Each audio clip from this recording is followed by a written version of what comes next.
welcome back. So, Untold, the shooting at Hawthorne Hill is not an easy watch, and it's not meant to be. Instead of giving you a clear answer or a comforting narrative, it pulls you into a deeply unsettling real life story where ego, fear, and privilege collide in the worst possible way.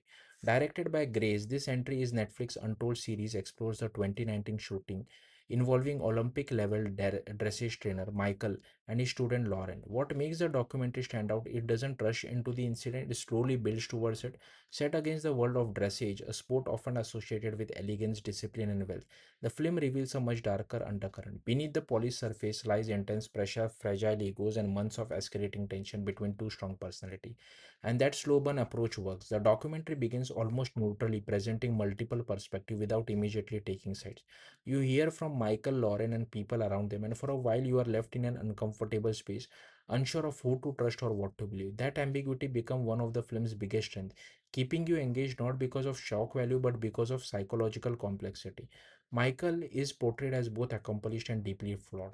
At times, he comes across as composed and reflective, especially when discussing his past, but then in subtle moments, his tone towards Lauren feels distant and even dismissive. The film attempts to explore his psychological state, giving glimpses into what he might have been going through, but it never fully justifies his action, nor should it. Because at its core, this is still a story about violence, and that reality is impossible to ignore. At the same time, Lauren is not presented as a straightforward victim either.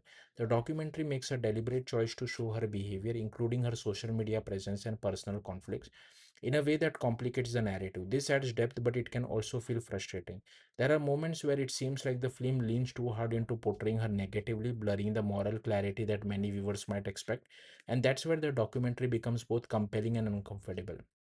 It constantly walks a fine line between exploring nuance and losing focus on the gravity of what actually happened. The inclusion of the insanity defense becomes a central theme, raising difficult questions about justice, accountability, and mental health.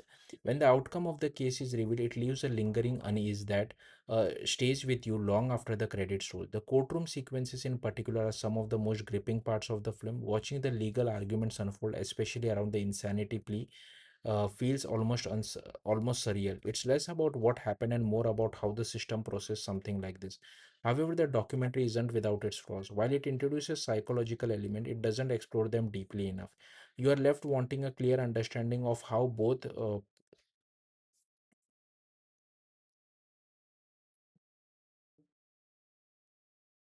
Still, the film succeeds in one key area: it sparks conversation. Untold, the shooting at Hawthorne Hill doesn't aim to give a definitive perspective. Instead, it leaves you questioning everything: who was right, who was wrong, and whether those questions even have simple answers in the first place. It's messy, unsettling, and at times it's frustrating.